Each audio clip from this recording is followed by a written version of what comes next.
काँग्रेस पक्षाला 138 वर्ष पूर्ण होत आहे. या निमित्ताने पक्षाकडून नागपूर येथे महासंमेलनाचे आयोजन केले जात आहे. प्रदेशाध्यक्ष नाना पटोले यांच्या नेतृत्वात जातीनिहाय जनगणनेसाठी काँग्रेस कोल्हापुरातून जनजागरण यात्रा काढणार आहे. या यात्रेत मतदार संपर्क अभियान राबवण्यात येणार असून डोनेट फॉर देश या बॅनरखाली काँग्रेस पक्षासाठी निधी जमवला जाणार आहे.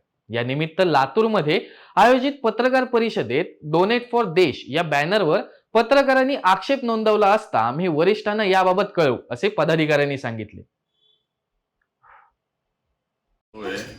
आणि काँग्रेस पक्षानं हा निर्णय घेतला.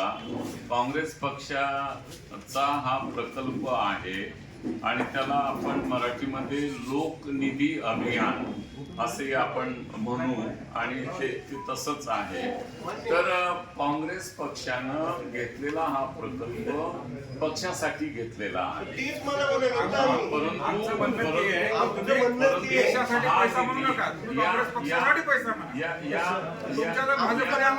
या प्रयत्नाला काँग्रेस पक्षानं जे नाव दिलेलं आहे ते असं नाव दिलेलं आहे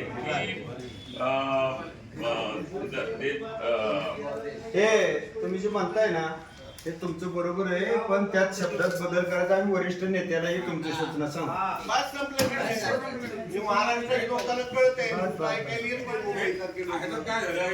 ठीक आहे. त्याचा अर्थ कसे निघू शकतात. बरोबर आहे.